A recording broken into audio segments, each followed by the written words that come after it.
चला, सर्वांना नमस्कार. माझं नाव निशांत निरंजन आहे आणि मी एम्स नागपूरच्या एम-बी-बी-एस कोर्सचा अंतिम वर्षाचा विद्यार्थी आहे. आज आपण घेणार आहोत, जे आपलं चॅप्टर आहे आज डिस्कशनचा ते आहे आपलं थर्मोडायनॅमिक्स. आणि हे जे थर्मोडायनॅमिक्स चॅप्टर आहे, हे आपला युनिट 5वं युनिट आहे एन-सी-ई-आर-टी मधला. ठीक आहे. आता याच्या अगोदर आपण याचे 5 पार्ट ऑलरेडी घेतलेले आहे. ठीक आहे. त्यांच्यामध्ये आपण पूर्ण जे चॅप्टर होतं ते कव्हर केलेलं होतं आणि जे वेगळे-वेगळे टॉपिक्स होते, या चॅप्टर मधले ते आपण घेतलेले होते.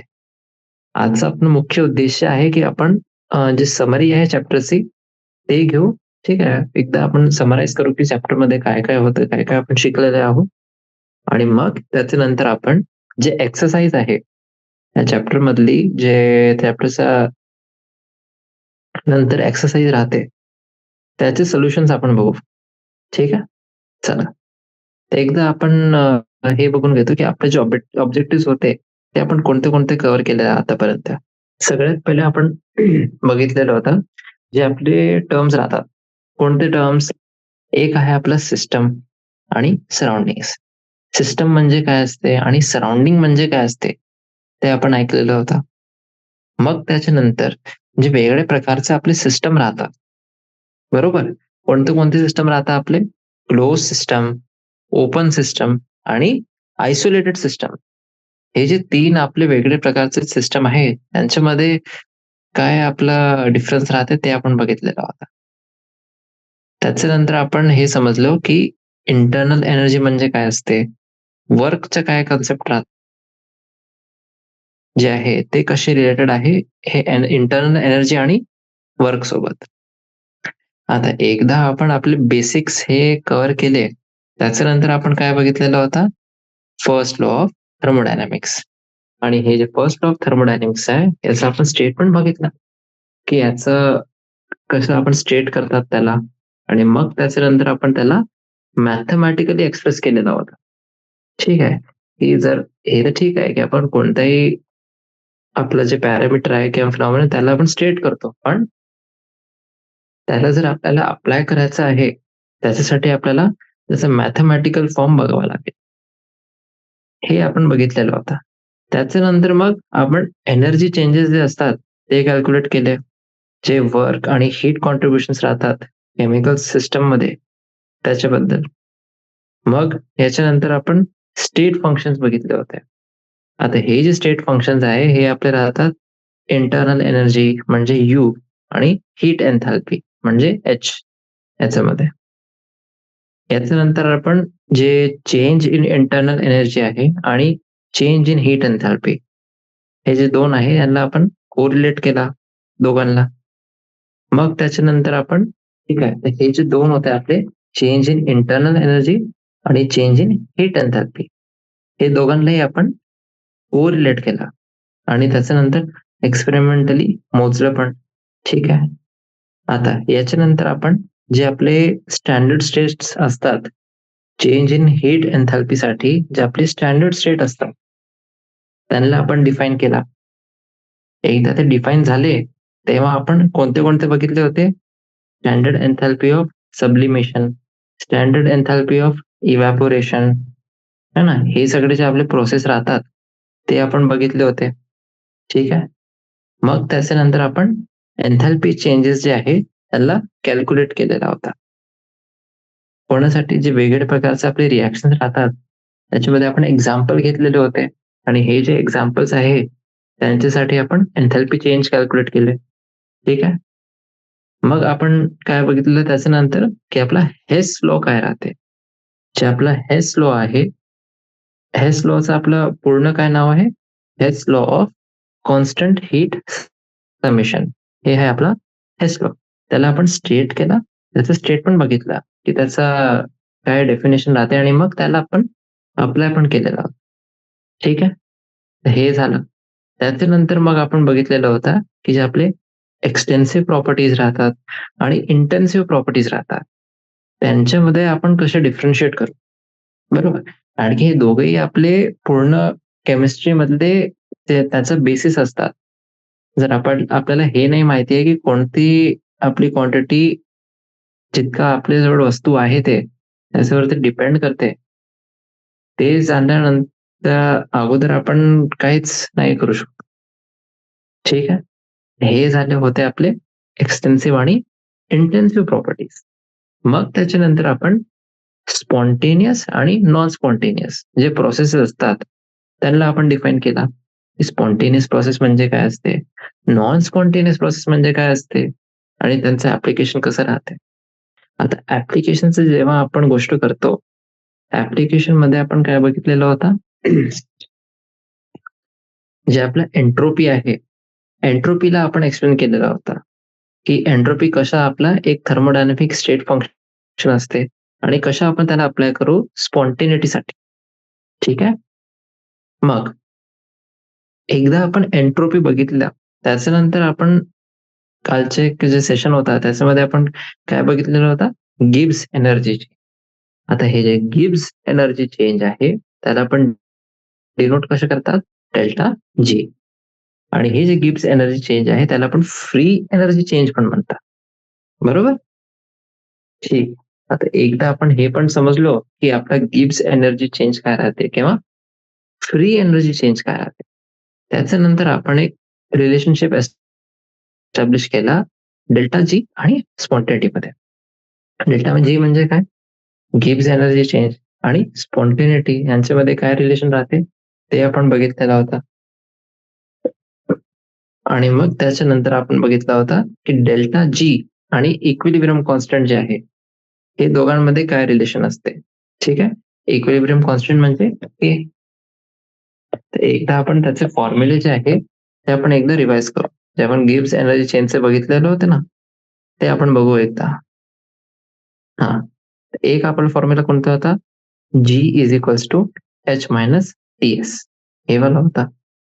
हे होता आपला गिब्स फंक्शन. मग त्याच्यानंतर आपला चेंज इन गिब्स एनर्जी जी होती डेल्टा जी, आणि हे कोणाची असते, सिस्टमची. हे जे डेल्टा जी सिस्टमची आहे त्याचा फॉर्म्युला काय होता, मेन फॉर्म्युला जे होता ते मी लिहून देतो. हे आपला मेन फॉर्म्युला असते. जे आपला मेन फॉर्म्युला आहे ते कोणता आहे, delta G system equals delta H system minus T into delta S system minus S system into delta T. म्हणजे एकदा जे सिस्टम आहे एंट्रोपी त्याचे अगोदर आपण डेल्टा साइन आहे आणि दुसऱ्या केसमध्ये टेम्परेचरच्या समोर आपला डेल्टा साइन. ठीक. आणि मग त्याच्यानंतर जे आपली फेमस आपण इक्वेशन म्हणतो है ना, ते आपण केव्हा सांगतो त्याला, जेव्हा कॉन्स्टंट टेम्परेचर असतं. कॉन्स्टंट टेम्परेचरवर टी आपला डेल्टा टी जे आहे ते 0 होऊन जाते आणि कॉन्स्टंट टेम्परेचरवर डेल्टा टी जर 0 आहे तेव्हा डेल्टा जी जे आहे सिस्टमचा ते किती राहील, delta H system minus T delta H system. ठीक. हे झाला. मग टोटल एंट्रोपी जी आहे आपली ते आपल्याला माहिती आहे की काय असते, ते डेल्टा एस सिस्टम सी. ठीक आहे. जितकी एंट्रोपी चेंज झालेली आहे सिस्टमची, आणि मायनस मायनस नाही प्लस आपण करू, ऍड करू त्याच्यामध्ये जे आपली टोटल एंट्रोपी चेंज आहे सराउंडिंगचे ते आपले टोटल राहील. बरोबर. आणि स्पॉन्टेनियस प्रोसेस साठी आपण बघितलेला होता की जे डेल्टा जी पाहिजे आपल्याला मायनस डेल्टा जी ते 0 पेक्षा जास्त पाहिजे. म्हणजे delta G is equals to delta H minus T delta S, ते आपला 0 पेक्षा कमी व्हायला पाहिजे. म्हणजे ते नेगेटिव्ह मध्ये व्हॅल्यू पाहिली पाहिजे त्याची. ठीक आहे.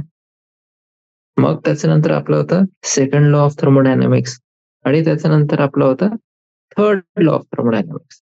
हे दोघांचे आपण स्टेटमेंट पण घेतलेले होते आणि स्टेटमेंटच्या नंतर आपण काय घेतलेलं होतं, हे आपला शेवटचा टॉपिक होता ते होता इक्विलिब्रियम कॉन्स्टंट वाला. आणि हे जे इक्विलिब्रियम कॉन्स्टंट आहे याच्यामध्ये हे आपला फॉर्म्युला होता. हे जे दोन फॉर्म्युले आहे हे होते, काय होते हे फॉर्म्युले, डेल्टा जी रिॲक्शनचा जर आपल्याला काढायचा आहे तर आपण त्याच्यामध्ये काय करू, -2.303 RT लॉग के. हे आपलं लॉग स्केल मध्ये आहे. वरचा जे फॉर्म्युला आहे ते आपला नॅचरल लॉग मध्ये होता. ठीक आहे. आणि आपल्याला हे पण माहिती आहे की डेल्टाची आहे रिॲक्शनची, त्याचं फॉर्म्युला आपण बघितलेलं होतं delta H minus T delta S. आणि हे जे डेल्टा एच आहे ते पण रिॲक्शनचं आहे आणि डेल्टा एस जे आहे ते पण रिॲक्शनचं आहे. ठीक आहे. हे किती झालं आपलं minus R T N N K. तेच फॉर्म्युला आपण त्याला अप्लाय करू त्याच्यामध्ये. मग आपण हे शेवटचे 2 प्रॉब्लेम्स पण घेतलेले होते. ठीक आहे. आणि त्याच्यानंतर मग इथून आपल्याला घ्यायचं आहे आज आपण बघू हे पूर्ण चॅप्टर जे आपण बघितलेलं आता हे 5 लेक्चरमध्ये त्याचे आपण एक समरी घेऊ. ठीक आहे की याच्यामध्ये काय राहते. चला, तर समरीमध्ये पूर्ण चॅप्टरचे आपण सगळ्यात पहिले सुरू करतो की थर्मोडायनामिक्स जे असते, हे जे फील्ड आहे, थर्मोडायनामिक्सचे जे आपली फील्ड आहे ते आपली डील करते जे एनर्जी चेंजेस असतात कोणतेही केमिकल प्रोसेस किंवा फिजिकल प्रोसेसमध्ये. जे काही एनर्जी चेंजेस असतात त्यांच्यासोबत जेव्हा आपण डील करतो त्याला आपण म्हणतो थर्मोडायनामिक्स. आणि हे थर्मोडायनामिक्स आपल्याला कशाप्रमाणे ते आपली मदत करते की आपण हे जे चेंजेस आहे त्याला क्वांटिटेटिव्हली आपण त्याचा बघू शकतो त्यांना. आणि मग हे जी क्वांटिटी आपण बघितली आणि एक्सपेरिमेंट्स केले त्याच्याने आपण युजफुल प्रेडिक्शन्स करू शकतो की बाबा नंतर आता असं असं होऊ शकते. ठीक आहे. तर हे युजफुल प्रेडिक्शन्स करायसाठी हे खूप आपल्याला आपले उपयोगमध्ये येते. आणि ह्याच्यासाठी आपण काय करतो जे आपलं पूर्ण युनिव्हर्स आहे, पूर्ण युनिव्हर्सला आपण 2 भागांमध्ये डिवाइड करून देतो. कोणते कोणते? एक आहे आपलं सिस्टम आणि दुसरं आहे सराउंडिंग. ठीक आहे. आता जे काही आपले केमिकल किंवा फिजिकल प्रोसेस असतात त्याच्यामध्ये काय असते की आपली जे हीट आहे, हीटचं सिम्बल असते क्यू. हे हीटचा इव्होल्युशन होते किंवा ऍब्झॉर्प्शन होते. म्हणजे हीट आपली बाहेर जाते किंवा ते हीट ऍब्झॉर्ब करून घेते. जे काही आपलं सिस्टम आहे ते हीटला ऍब्झॉर्ब करून घेते. ठीक आहे. एकच काहीतरी होईल आणि त्याचं काहीतरी पार्ट जे असेल ते आपला वर्कमध्ये कन्व्हर्ट होऊन जाते. ठीक आहे. जे आपला हीटचा काही पार्ट आहे ते वर्कमध्ये पण कन्व्हर्ट होते. हे जे आपले क्वांटिटीज आहे हे आपले कशाने रिलेटेड आहे आता जे आपला पहिला लॉ होता थर्मोडायनामिक्सचा त्याच्यामध्ये आपण बघितलेला होता की जे हीट, इंटरनल एनर्जी आणि वर्क हे जे तिघही टर्म्स आहे हे आपले एकामेकासोबत कसे रिलेटेड असतात. Delta U is equals to Q plus W हे आपला आहे फॉर्म्युला. आणि हे काहीच नाही आहे, हे आहे आपला फर्स्ट लॉ ऑफ थर्मोडायनामिक्स जे म्हणतात आपण तेच आहे. ठीक आहे. डेल्टा यू जे आहे ते आहे आपली चेंज इन इंटरनल एनर्जी आणि हे फक्त इनिशियल आणि जे फायनल स्टेट्स असतात त्या सिस्टमचे त्याच्यावर डिपेंड करते. ठीक आहे. तुम्ही कोणत्या पाथने त्याला तिथे आणलेलं आहे त्याच्यावर काहीच त्याचा इंटरनल एनर्जीवर काहीच फरक नाही पडत. ठीक आहे. हे म्हणूनच आपण त्याला स्टेट फंक्शन म्हणतो. पण हे होती गोष्ट इंटरनल एनर्जीची. आता जे आपले बाकीचे 2 आहे, एक आहे हीट आणि दुसरं आहे वर्क. हे जे हीट आणि वर्क आहे ते आपले पाथवर डिपेंड करतात आणि हे आपले म्हणूनच जे स्टेट फंक्शन्स नाहीये. ठीक आहे. आणि आपण काय करतो जे साइन कन्व्हेन्शन्स आहे ते फॉलो करतो. हीट आणि वर्कसाठी साइन कन्व्हेन्शन्स असतात. कोणते साइन कन्व्हेन्शन्स? आपण पॉझिटिव्ह साइन केव्हा देऊ? जेव्हा जे हे क्वांटिटीज आहे हीट किंवा वर्क हे सिस्टममध्ये ऍड होत आहे. ठीक आहे. म्हणजे आपण सिस्टमला हीट दिलेली आहे किंवा सिस्टमवर वर्क केलेलं आहे. तेव्हा आपण असं म्हणतो की हे पॉझिटिव्ह आहे. ठीक आहे. आणि जर आपण कोणत्याही सिस्टम मधून हीट बाहेर काढली किंवा त्या सिस्टमनी सराउंडिंगवर वर्क केला तेव्हा आपण त्याला म्हणतो की साइन कोणतं होईल? Negative sign. समजलं? सोपं आहे. चला, आता जे ट्रान्सफर ऑफ हीट आहे, एक सिस्टमने दुसऱ्या सिस्टममध्ये जे आपली हीट ट्रान्सफर होते, त्याला आपण मोजू पण शकतो. ठीक आहे? आणि ही जी आपली हीट ट्रान्सफर झालेली होती, त्यांनी काहीतरी टेम्परेचरमध्ये चेंज आणलेला होता. ठीक आहे? आता हे जे टेम्परेचरमध्ये चेंज होता, सपोज करा की एक सिस्टम दुसऱ्या सिस्टमला हीट देत आहे. तर दुसरा सिस्टम आहे आपला, त्याच्यामध्ये टेम्परेचर वाढेल. बरोबर? आणि हे जे आपलं टेम्परेचर वाढला, त्याचं मॅग्निट्यूड कोणत्या पॅरामीटरवर डिपेंड करते? तर ते असते आपलं हीट कॅपॅसिटी. जे ते सबस्टन्सची आपली हीट कॅपॅसिटी आहे, त्याच्यावर डिपेंड करते. हीट कॅपॅसिटीचा आपण सिम्बल काय लिहितो? Capital C. ठीक आहे? तर म्हणूनच जे हीट ॲब्सॉर्ब्ड किंवा इव्हॉल्व झालेली आहे, ते आहे क्यू आणि क्यूचं फॉर्म्युला असते सी इंटू डेल्टा टी. ठीक आहे? एक फॉर्म्युला आपल्याला 2 फॉर्म्युला भेटले आतापर्यंत. तिसरा बघा. आता हे झालं आपलं हीटसाठी. दुसरं काय होतं आपलं? वर्क. वर्कसाठी वर्कला जर मोजायचं आहे, तेव्हा वर्क इज इक्वल्स टू काय असते? वर्कचा आपला फॉर्म्युला राहते minus P external into delta V. ठीक आहे? निगेटिव्ह साइन राहील P external into delta V आणि हे राहील आपलं जेव्हा गॅसेस एक्सपांड होत आहे. रिव्हर्सिबल प्रोसेसमध्ये आपण हे जे पी एक्सटर्नल लिहितो, एक्सटर्नल प्रेशर, त्याला आपण फक्त पी पण लिहू शकतो. ठीक आहे? जेव्हा आपले इन्फानायटिझमल चेंजेस होत आहे व्हॉल्यूममध्ये. इन्फानायटिझमल चेंजेसचा अर्थ काय राहते, की लहान, लहान, लहान, लहान आपले चेंजेस होत आहे व्हॉल्यूममध्ये. आणि हे काय करतंय आपलं जे रिव्हर्सिबल वर्क आहे त्याला त्याचं नोटेशन आपल्याला भेटते. त्याचं फॉर्म्युला भेटून जाते. हे जे रिव्हर्सिबल वर्क आहे, ते आपलं किती होतं? Minus P into D J आपण म्हणतात, की प्रेशर व्हॉल्यूम वर्क म्हणतात ना, तेच आहे हे. फक्त स्मॉल व्हॉल्यूम घेतलेली आहे आपण D minus P into D. ठीक आहे? आणि हे कंडिशनमध्ये आपण गॅस इक्वेशनचा पण प्रयोग करू शकतो. गॅस इक्वेशन काय होती आपली? PV is equals to NRT. ठीक.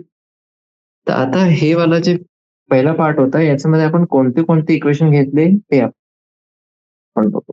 ठीक आहे? सगळ्यात पहिले आपण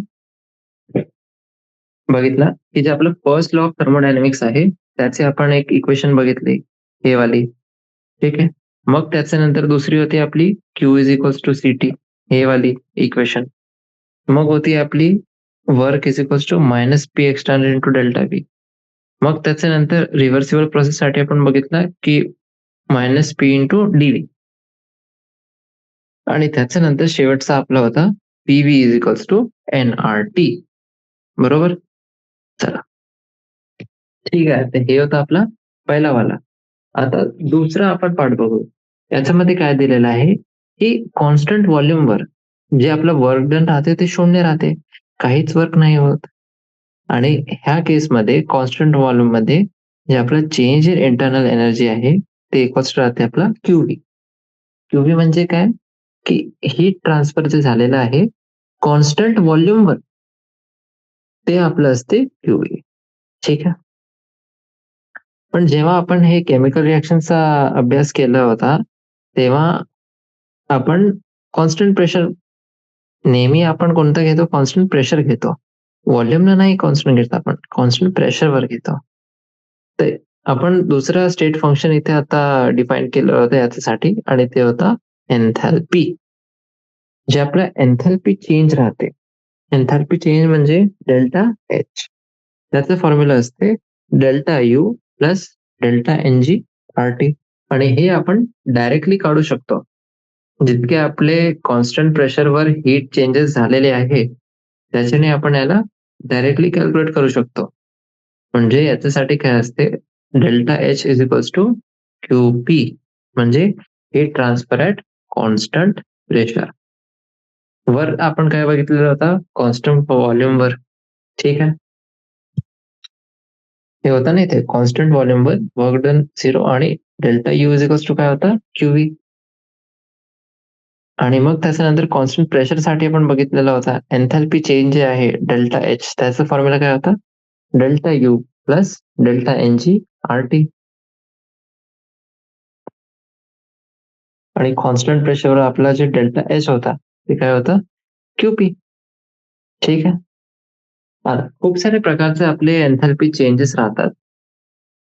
फेज मध्ये चेंज होते, जसं की आपला मेल्टिंग झाला, वेपरायझेशन आणि सब्लिमेशन. हे आपले युजली कॉन्स्टंट टेम्परेचरवर असतात. ठीक आहे. आणि ह्याला आपण कॅरेक्टराइज करू शकता एन्थॅल्पी चेंजेसनी. हे जे एन्थॅल्पी चेंजेस राहतात ते आपले नेहमी पॉझिटिव्हच राहतात. ठीक आहे. एन्थॅल्पी ऑफ फॉर्मेशन जे आहे, एन्थॅल्पी ऑफ फॉर्मेशन, एन्थॅल्पी ऑफ कंबशन आणि बाकीचे जे आपले एन्थॅल्पी चेंजेस आहे, त्यांना आपण कॅल्क्युलेट करू शकता हेस लॉचा प्रयोग करून. आता हेस लॉ जे आहे, हेस लॉ आपलं पूर्ण नाव आपण बघितलेलं होतं याचं. याचं पूर्ण नाव असते हेस law of constant heat summations. हेस लॉचा आपला फॉर्म्युला कशा असते, डेल्टा एच ऑफ रिॲक्शन ते राहते summation A I delta F H product. आणि त्याच्यामधून आपल्याला मायनस करायचं असते रिॲक्शनचा डेल्टा एच. ठीक आहे. हे पूर्ण फॉर्म्युला जे हेस लॉ आहे आपला, त्याचं फॉर्म्युला कसं होईल, प्रोडक्ट मायनस रिॲक्टन्स. जितकी आपली एन्थॅल्पीचा टोटल होता त्याच्यामध्ये प्रोडक्ट मायनस रिॲक्टन्स. आणि मग गॅशियस स्टेटमध्ये, गॅशियस स्टेटमध्ये जे आपलं डेल्टा एच रिॲक्शन राहते ते काय असते, आपलं समेशन असते ते बॉन्ड एन्थॅल्पीचा जे आपले रिॲक्टन्सची आहे, रिॲक्टन्स जितकी आपली बॉन्ड एन्थॅल्पीज आहे त्याचा सम मायनस प्रोडक्ट्सची जी आपली बॉन्ड एन्थॅल्पीज आहे त्यांचा सम. ठीक आहे.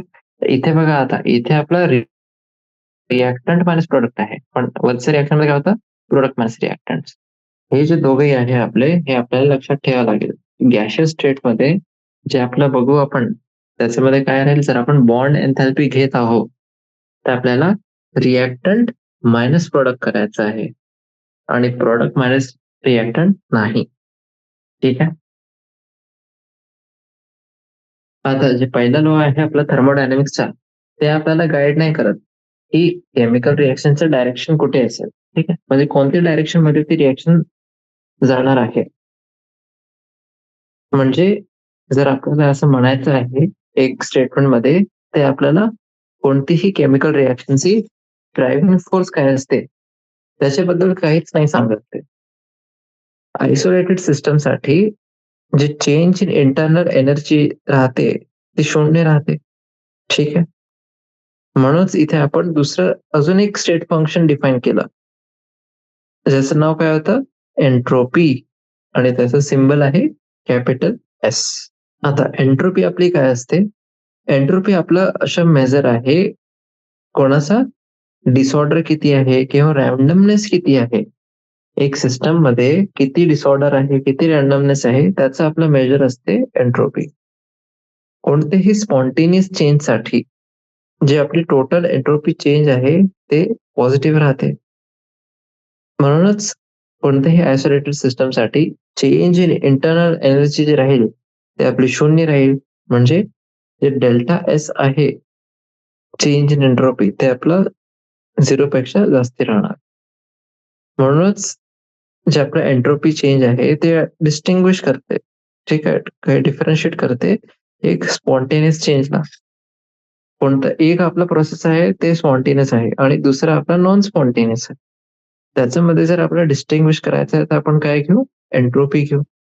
आणि तसंच जर आपण एनर्जी चेंज घेतला त्याच्याने आपण डिस्टिंग्विश नाही करू शकणार की हे स्पॉन्टेनियस आहे किंवा नॉन स्पॉन्टेनियस आहे. त्याच्यासाठी फक्त आपल्याला एंट्रोपी चेंजेस घ्यावा लागेल. आता जे आपले एंट्रोपी चेंजेस आहे त्यांना आपण मोजू पण शकता. इक्वेशन आहे आपल्याजवळ आणि ती इक्वेशन आपली खूप महत्वाची होती. काय होतं त्या इक्वेशन मध्ये बघा, delta S is equal to Q reversible upon T. हे होतं आपलं मुख्य इक्वेशन. ठीक आहे. आणि हे कोणासाठी होतं, एक रिव्हर्सिबल प्रोसेससाठी. आता क्यू रिव्हर्सेबल अपॉन टी हे काय आहे? काहीच नाही आहे, एंट्रोपी आहे. हे आपला इंडिपेंडेंट ऑफ पाथ राहते. पण ते पाथने तुम्ही तिथे आलेले आहो त्याच्यावर हे डिपेंड नाही करत. ठीक आहे, ते आपलं इंडिपेंडेंट राहत. हे होतं आपलं एंट्रोपीचा कॉन्सेप्ट. मग हे सगळं जेव्हा आपण बघितलं त्याच्यानंतर एक अजून आपला कॉन्सेप्ट आला होता गिब्स एनर्जीचा. आता केमिकल रिॲक्शन जे असतात ते आपण जनरली कॉन्स्टंट प्रेशरवर करतो. गिब्स एनर्जी जे आहे ते आपलं एंट्रोपी आणि हे जे एन्थॅल्पी जे असतात सिस्टमचे त्याच्याने रिलेटेड राहते. ठीक आहे, कोणतीही सिस्टम आहे त्याच्यामध्ये एंट्रोपी चेंज आहे आणि एन्थॅल्पी चेंज आहे. तर हे जे चेंजेस आहे त्याच्याने ते रिलेटेड आहे. एक इक्वेशन आहे, कोणती equation? Delta G is equals to delta H minus T delta H. बरोबर. स्पॉन्टेनियस चेंज साठी जे डेल्टा जी आहे सिस्टमचा ते 0 पेक्षा कमी व्हायला पाहिजे, म्हणजे नेगेटिव्ह मध्ये व्हायला पाहिजे. आणि इक्विलिब्रियमवर डेल्टा जी जे आहे सिस्टमचा ते 0 पाहिजे. ठीक आहे. स्टँडर्ड गिव्स एनर्जी चेंज जे आहे ते इक्विलिब्रियम कॉन्स्टंट सोबत रिलेटेड आहे. आणि त्याचा आपलं कोणता इक्वेशन होता? डेल्टा जी रिॲक्शनचा is equals to minus R T L N K. ठीक आहे. के काय आहे ते? Equilibrium constant. आणि के आपण याचं हे इक्वेशन पासून कॅल्क्युलेट पण करू शकतो जर आपल्याला डेल्टा जी माहिती आहे रिॲक्शनचा. आणि डेल्टा जी रिॲक्शनचा जर काढायचं आहे तेव्हा आपण ते कसं काढू? Delta G is equals to delta H minus T delta S. ठीक आहे. आता हे इक्वेशन मध्ये टेम्परेचर जे आहे ते आपले खूपच इम्पॉर्टंट फॅक्टर असते. खूप सारे रिॲक्शन्स जे आपले नॉन स्पॉन्टेनियस राहतात कमी टेम्परेचरवर, ते जास्त टेम्परेचर जर आपण दिला तर ते स्पॉन्टेनियस होऊन जातात. ठीक आहे. आणि ते सिस्टमसाठी ज्याच्यामध्ये आपला एंट्रोपी ऑफ रिॲक्शन जे आहे ते पॉझिटिव्ह आहे. ठीक आहे. तर हे होते आपले पूर्ण चॅप्टरची summary.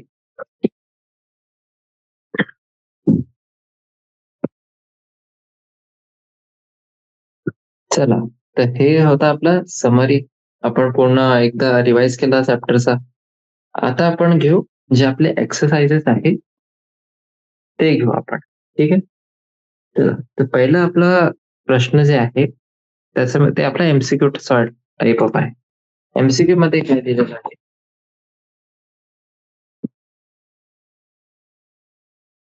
Choose the correct answer. Thermodynamic state function is a quantity. जे थर्मोडायनामिक स्टेट फंक्शन असतात ते कोणती क्वांटिटी आहे? पहिला ऑप्शन आहे use to determine heat change. दुसरा, whose value is independent of path. तिसरा आहे use to determine pressure volume work. चौथा ऑप्शन काय आहे आपला? whose value depends on temperature only. हे बरोबर आहे का? नाही. पहिला वाला नाही, हे पण नाही. ते आपल्याला माहिती आहे स्टेट फंक्शन जे राहतात ते इंडिपेंडेंट ऑफ पाथ असतात, म्हणजे याचा उत्तर काय होईल? Second option. चला, दुसरा वाला. For the process to occur under adiabatic condition. Correct condition आहे. ठीक आहे. एडियाबॅटिक कंडिशन आहे म्हणजे जे आपली हीट आहे ती 0 व्हायला पाहिजे. चेंज इन टेम्परेचर 0 पाहिजे का नाही? हे झालं आपलं आयसोथर्मल प्रोसेस. डेल्टा पी 0 म्हणजे आयसोबारिक प्रोसेस. वर्क डन 0 म्हणजे आयसोकोरिक म्हणजे कॉन्स्टंट व्हॉल्यूमवर होत आहे. एडियाबॅटिक म्हणजे जी हीट एक्सचेंज आहे ते आपलं 0 आहे. ठीक आहे. चला, तर हे झाले 2 प्रश्न. तिसरा प्रश्न बघा आता. Enthalpy of all elements in their standard states are. हे एन्थॅल्पी दिलेली आहे. ठीक आहे, डेल्टा जी नाही. एन्थॅल्पी आपली जी असते सगळे जितके आपले एलिमेंट्स आहे त्यांची एन्थॅल्पी स्टँडर्ड स्टेट्स मध्ये किती असते? युनिटी असते का? नाही. डेल्टा झिरो नाही. डिफरंट फॉर इच एलिमेंट नाही. ते आपली 0 असते. कोणतेही एलिमेंट घ्या तुम्ही त्यांचे स्टँडर्ड स्टेट मध्ये जे एन्थॅल्पी राहते ते 0 राहते. ठीक आहे. आता आपल्याला दिलेली आहे delta you of combustion of methane. जे कंबशन ऑफ मिथेन आहे त्याच्यासाठी जे चेंज इन इंटरनल एनर्जी ते आहे आपली -x किलो जूल पर मोल. आता याच्यासाठी जी आपली डेल्टा एच ची व्हॅल्यू राहील ते किती राहील ते आपल्याला सांगायचं आहे. आता याच्यासाठी सगळ्यात पहिले आपल्याला काय करावं लागेल, आपल्याला याची बॅलन्स्ड जे केमिकल इक्वेशन आहे ते लिहावं लागेल. कंबशन ऑफ मिथेनची जी आपली बॅलन्स्ड केमिकल इक्वेशन आहे ते कशी असते, CH4 गॅसमध्ये, ठीक आहे, प्लस ट्वाइस O2 हे पण गॅसमध्ये आहे. याच्याने आपल्याला काय भेटते, CO2 गॅस प्लस आपल्याला 2 मॉलिक्युल्स वॉटरचे भेटतात लिक्विडमध्ये, ठीक आहे. हे झाली आपली बॅलन्स्ड केमिकल इक्वेशन. आता याच्यामध्ये आपल्याला डेल्टा एन जी काढायचं आहे, म्हणजे difference in number of moles product आणि रिएक्टंटचे, पण हे आपले गॅशियस फेज मध्ये व्हायला पाहिजे. प्रोडक्ट मध्ये किती आहे, 1 आणि रिएक्टंट मध्ये 2, 1 मायनस 2 आणि 3, 1 मिथेनचा पण 1 मायनस 3 म्हणजे किती झाला, -2 झाला, ठीक आहे. आता डेल्टा एच जे आपलं असेल, डेल्टा एच आपलं असते delta U plus delta N G R T,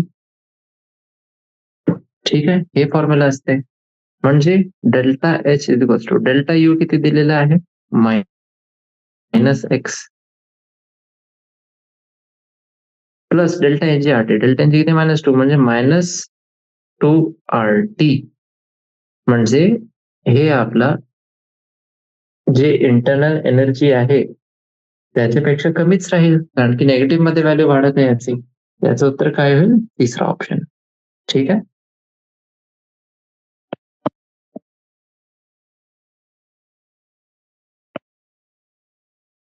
तर हे होतं आपलं चौथा क्वेश्चन. आता आपण बघू पाचवा. पाचवा क्वेश्चन जे आहे त्याच्यामध्ये काय दिलेलं आहे, मिथेन, ग्राफाइट आणि डायहायड्रोजन यांचे आपल्याला एन्थॅल्पी ऑफ कंबशन दिलेलं आहे 298 केल्विनवर. ते किती आहे ते व्हॅल्यूज दिलेल्या आहे आपल्याला. एन्थॅल्पी ऑफ फॉर्मेशन आपल्याला काढायचं आहे CH4 गॅससाठी, ठीक आहे. ते किती राहील ते आपल्याला बघायचं आहे. आता विचार करा एक मिनिट तुम्ही याचा. हे कंबशन वाले आपले दिलेले आहे एन्थॅल्पी, याचा समोर तुम्ही बघू शकता इथे नेगेटिव्ह आहे ना, आणि आपल्याला हे तर माहितीच आहे की कंबशन म्हणजे काय असते, एक्झोथर्मिक रिॲक्शन, ठीक आहे. तर आपल्याला एन्थॅल्पी ऑफ फॉर्मेशन आपल्याला काढायचं आहे मिथेनचा. दिलेला आपल्याला कंबशनची एन्थॅल्पी आहे, पण आपल्याला काढायचं काय आहे, एन्थॅल्पी ऑफ फॉर्मेशन. आता याच्यासाठी काय करू आपण, याच्यासाठी आपल्याला 3 इक्वेशन्स लिहावं लागेल आणि मग त्याच्यानंतर आपल्याला अप्लाय करायचं आहे हेस लॉ. हे वाला जे हेस लॉ आहे ते आहे आपला कॉन्स्टंट हीट समेशनचा, ठीक आहे. तर याच्यामध्ये CH4 गॅस प्लस 2O2 आपल्याला काय भेटते, CO2 प्लस वायस2, हे झालं कंबशनसाठी. आता कार्बन सॉलिड आपण रिॲक्ट करू त्याचा एक मॉलिक्युल ऑक्सिजन सोबत जे गॅशियस स्टेट मध्ये आहे, आपल्याला काय भेटते, CO2 गॅस. तसंच H2 गॅसचा आपण कंबशन करू हाफ O2 सोबत, तर आपल्याला भेटते H2O लिक्विड. त्याच्यासाठी पण आपल्याला दिलेली आहे एन्थॅल्पी ऑफ कंबशन. आपल्याला जे इक्वेशन घ्यायचं आहे, जे फॉर्मेशन आहे मिथेनचा, त्याचं इक्वेशन काय राहील, carbon solid plus twice H2 जे गॅशियस स्टेट मध्ये राहील आपल्या, आणि आपल्याला काय भेटेल, CH4 गॅस. CH4 गॅस म्हणजे मिथेन. त्याच्यासाठी आपल्याला काय करायला लागेल, जे आपली तिसरी इक्वेशन होती त्याला आपल्याला मल्टिप्लाय करायला लागेल 2 सोबत. त्याला ऍड करा आपण इक्वेशन सेकंड सोबत, आणि त्याच्यामधून आपण मायनस करू इक्वेशन 1. त्याच्याने आपल्याला जे करेक्ट आन्सर भेटते ते किती भेटते, -74.8 किलो जूल पर. आणि हे वाला ऑप्शन आपला कोणता आहे, पहिला ऑप्शन. तर हे झाला. याच्यामध्ये मग आपल्याला काय करायचं आहे, काहीच नाही, तेच आहे तसंच कॉन्सेप्ट आहे जे आपण सॅम्पल क्वेश्चन्स होते ना चॅप्टरच्या आतमधले इंटरनल वाले, तेच आहे. इथे फक्त आपलं आहे Hess law of constant heat summation. ठीक आहे. चला, हे झालं आपलं 5वा प्रश्न. याच्या नंतर आपण घेऊ 6वा प्रश्न. आता 6व्या प्रश्नामध्ये आपल्याला एक रिॲक्शन दिलेली आहे. ए प्लस बी ते रिॲक्ट करतात आणि आपल्याला काय भेटते? सी प्लस डी आणि प्लस क्यू म्हणजे हीट इथे इव्हॉल्व्ह होत आहे. ठीक आहे. आणि याचा अजून काय दिलेलं आहे की याच्यामध्ये पॉझिटिव्ह एंट्रोपी चेंज आहे. म्हणजे डेल्टा एस ची जी व्हॅल्यू आहे ते पॉझिटिव्ह आहे, म्हणजे स्पॉन्टेनियस प्रोसेस आहे. रिॲक्शन विल बी, पहिला ऑप्शन आहे आपला पॉसिबल ऍट हाय टेम्परेचर, दुसरा आहे possible only at low temperature, तिसरा आपला काय आहे not possible at any temperature, आणि चौथा आहे आपला पॉसिबल ऍट एनी टेम्परेचर. तर हे आपल्याला बघायचं आहे. आता याच्यासाठी तुम्ही मला सांगा की जे डेल्टा एस आहे ते आपल्याला पॉझिटिव्ह दिलेलं आहे.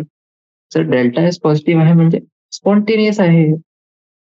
आता टेम्परेचरचं काय आपलं असेल का? काहीच नाही असेल इथे. तर हे आपला कोणतंही टेम्परेचर तुम्ही घ्या, त्या टेम्परेचरवर हे आपली रिॲक्शन पॉसिबल होणार. म्हणजे याचं जे उत्तर असेल ते आपलं लास्ट ऑप्शन असेल. ठीक आहे. चल, तर हे होता आपला 6वा क्वेश्चन. चला, 7वा क्वेश्चन बघू आपण. 7वा क्वेश्चन आपला काय आहे? एक प्रोसेसमध्ये 701 जूल हीटची ऍब्झॉर्ब झाली एक सिस्टम मध्ये, आणि 324 जूल जो होता वर्क ते सिस्टमने केला होता. चेंज इन इंटरनल एनर्जी किती आहे या प्रोसेसमध्ये? आता चेंज इन इंटरनल एनर्जीचा आपल्याला फॉर्म्युला माहिती आहे, delta U is equals to Q plus W. System हिची हीट ऍब्झॉर्ब केली ते प्लस मध्ये येईल. ठीक आहे. म्हणजे क्यू किती झाला? Plus 701 joule. आणि work done by the system आहे. ठीक आहे. बाय द सिस्टम म्हणजे कोणता साइन होईल? हे नेगेटिव्ह. नेगेटिव्ह मध्ये किती होईल? -394 जूल. म्हणजे चेंज इन इंटरनल एनर्जी आहे ती किती होईल? 701 मायनस 394 जूल. तर आपला आन्सर काय येईल? 307 जूल. ठीक आहे. 307. तसंच बघा 8व्या प्रश्नासाठी रिॲक्शन आहे सायनामाइडचा. सायनामाइड म्हणजे NH2Cl सॉलिड स्टेट मध्ये असते. याची रिॲक्शन होत आहे डायऑक्सिजन सोबत. ठीक आहे. बॉम्ब कॅलरीमीटर मध्ये. आणि डेल्टा यू जो होता, डेल्टा यू आपण काढला इथे, तर डेल्टा यू आपला आला -742.7 किलो जूल पर मोल. हे होता 298 केल्विनवर. आपल्याला एन्थॅल्पी चेंज काढायचा आहे रिॲक्शनसाठी, आणि हे रिॲक्शन होत आहे 298 केल्विनवर. ठीक आहे. रिॲक्शन पण तुम्हाला दिलेली आहे. NH2CN गॅस ते आपलं रिॲक्ट करते 3/2O2 सोबत. हे पण आपलं गॅस स्टेट मध्ये आहे. आणि आपल्याला काय भेटते? N2 gas plus CO2 gas plus H2O liquid. हे आपल्याला भेटत. आपल्याला फक्त एन्थॅल्पी चेंज काढायचा आहे. आता डेल्टा एनजी बघा इथे किती होईल? प्रोडक्ट्स मध्ये 2 आहे आणि गॅस मध्ये 3/2 प्लस 1 आहे. ठीक आहे. डेल्टा एनजी किती झाला? 2 मायनस 3/2 म्हणजे 1/2 मोल. आर ची व्हॅल्यू माहिती आहे आपल्याला, टी ची व्हॅल्यू पण माहिती आहे. डेल्टा एच चा फॉर्म्युला आपला राहते delta U plus delta N G R T. ठीक आहे. तेच आपल्याला फक्त व्हॅल्यूज इथे टाकायचे आहे, तर आपल्याला उत्तर भेटून जाईल. ठीक आहे. मग याचं उत्तर किती असते बघा? फॉर्म्युला कोणतं लावलं तुम्ही इथे? Delta H is equal to delta U plus delta N G R T. ठीक आहे. सगळे व्हॅल्यूज तुम्हाला दिलेले आहे इथे. तुम्हाला फक्त मॅथमॅटिक्स करायचं आहे इथे. तुम्हाला जे उत्तर येईल ते येईल -741.5 किलो जूल. ठीक आहे. हे राहील आपलं. आता याच्या नंतर बघा 9वा प्रश्न. आता याच्यामध्ये काय दिलेलं आहे आपल्याला, calculate the number of kilojoule of heat necessary to raise the temperature of 60 gram aluminum from 35 degree Celsius to 55 degree Celsius. आपल्याला हीट जे आहे त्याचा किती हीट आहे ते आपल्याला काढायचे आहे. जितकी आपल्याला हवी आहे to raise the temperature. 60 gram जे आपलं होतं अल्युमिनियम, त्याचं आपल्याला टेम्परेचर वाढायचं आहे from 35 to 55 degree Celsius. Molar heat capacity जे आहे अल्युमिनियमची ते आहे 24 जूल पर मोल पर केल्विन. ठीक. चला आता आपल्याला सगळ्यात पहिले काढायचं आहे की 60 ग्राम जे अल्युमिनियम आहे आपला, त्याच्यामध्ये नंबर ऑफ मोल्स किती आहे. ठीक आहे. नंबर ऑफ मोल्स जे आहे ते राहील आपले 60/27 म्हणजे 2.22 मोल. मोलार हीट कॅपॅसिटी जी आहे कॅपिटल सी ते आहे आपली 24 जूल पर मोल पर केल्विन. राइज इन टेम्परेचर किती होत आहे, 55 एक आहे आणि दुसरा 35. 55 मायनस 35 किती झालं, 20 डिग्री सेल्सिअस म्हणजे 20 केल्विन. हीट किती इव्हॉल्व्ह होत आहे, आता हीट जे इव्हॉल्व्ह होत आहे त्याचा आपला फॉर्म्युला काय राहते, Q is equals to CMT. C आहे 24, M आहे आपला 2.22 आणि T आहे 20. आपल्याला भेटते 1.067 किलो जूल. ठीक आहे. कारण की किलो जूल मध्ये आपल्याला काढायचं होतं, किती भेटते 1.067 किलो जूल. ठीक आहे. आणि जे आपला मेन फॉर्म्युला होता इथे ते कोणता होता, Q is equals to CMT. ठीक आहे. चला मग याच्या नंतर आपला आहे 10वा प्रश्न. आपल्याला एन्थॅल्पी चेंज काढायचा आहे जेव्हा आपण 1 मोल वॉटरला फ्रीज करू 10 डिग्री सेल्सिअसवर to ice at -10 degree Celsius. ठीक आहे. 1 मोल वॉटर आहे आपल्याजवळ, ते 10 डिग्री सेल्सिअसवर आहे. त्याला आपण फ्रीज करू आणि ते आईस बनेल आणि हे आईसचं टेम्परेचर किती आहे, -10 degree Celsius. Delta H fusion जे आपल्याला दिलेलं आहे ते आहे 6.03 किलो जूल पर मोल 0 डिग्री सेल्सिअसवर. सीपी पण आपल्याला दिलेला आहे, एक लिक्विड वॉटरचा आहे आणि दुसरा आहे सॉलिड वॉटरचा. ठीक आहे. आणि हे कॉन्स्टंट प्रेशरवर आहे 75.3 जूल पर मोल पर केल्विन आणि दुसरा आहे 36.8 जूल पर मोल पर केल्विन. चला तर याच्यासाठी आपल्याला एक सायकल बनावं लागेल. एक आपलं वॉटर आहे ते आपला 10 डिग्री सेल्सिअसवर आहे. ते सगळ्यात पहिलं आपला कोणत्या फॉर्ममध्ये कन्व्हर्ट होईल, H2O लिक्विड 0 डिग्री सेल्सिअसवर.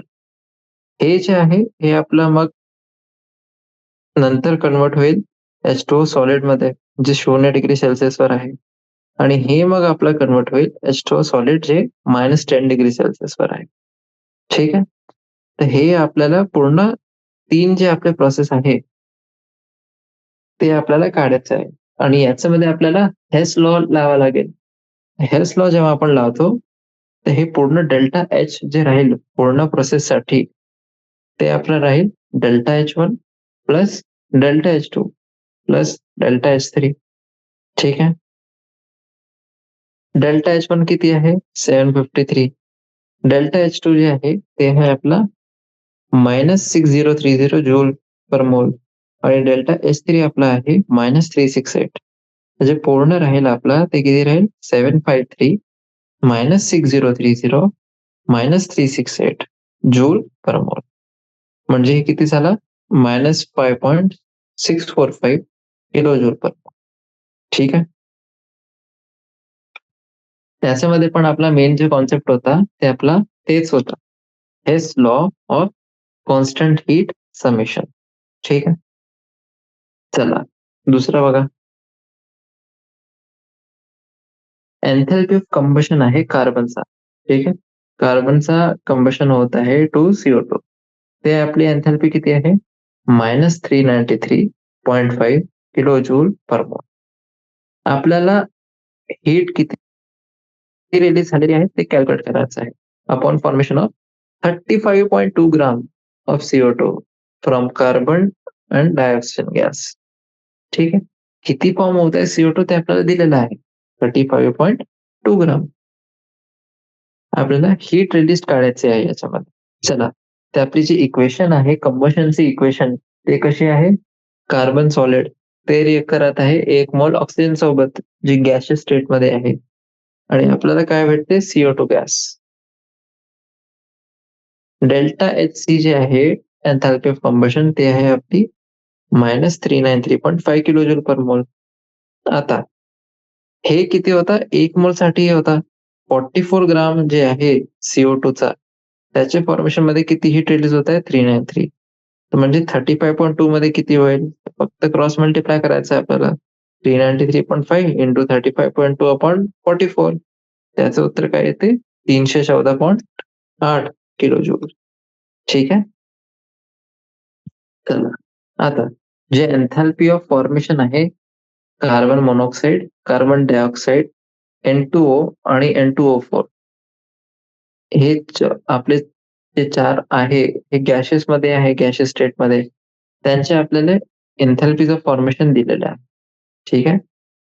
आपल्याला डेल्टा H रिएक्शनची व्हॅल्यू काढायची आहे. आणि रिएक्शन आपल्याला कोणती दिलेली आहे? N2O4 gas plus 3CO gas.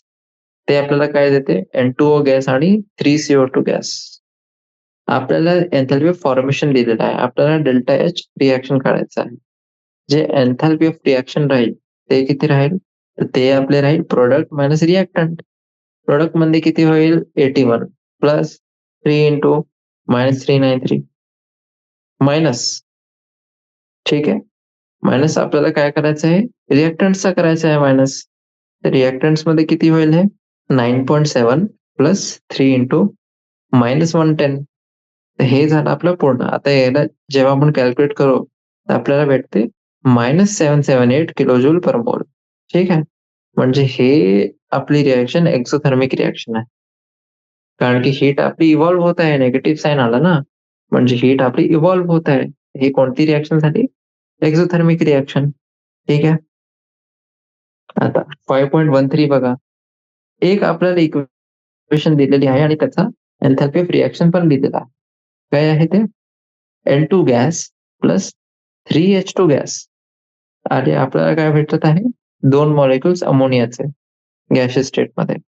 Delta H reaction आहे ते आपलं आहे -92.4 किलो जूल पर मोल. आपल्याला स्टँडर्ड एन्थॅल्पी ऑफ फॉर्मेशन काढायचं आहे अमोनिया गॅससाठी. ठीक आहे. जे डेल्टा H आहे अमोनिया गॅससाठी ते किती होईल? -92.4 डिवायडेड बाय 2. कारण की इथे 2 मॉलिक्युल्स साठी आहे नाही, किंवा आपण असं पण म्हणू शकता 2 मोल साठी आहे. आपल्याला एक स्टँडर्ड, मी तुम्हाला तेव्हा पण सांगितलं होतं, स्टँडर्ड म्हणजे काय? 1 मोल साठी. कोणतेही तुम्ही क्वांटिटी घ्या, स्टँडर्ड म्हणजे 1 मोल साठी. त्याला फक्त 2 सोबत डिवाइड करायचं आहे आणि आपल्याला हे भेटते. ठीक आहे. आता आपल्याला स्टँडर्ड एन्थॅल्पी ऑफ फॉर्मेशन कॅल्क्युलेट करायचं आहे. कोणाचा? CH3OH चा. CH3OH आहे ते लिक्विड फॉर्म मध्ये आहे आणि आपल्याला डाटा दिलेला आहे.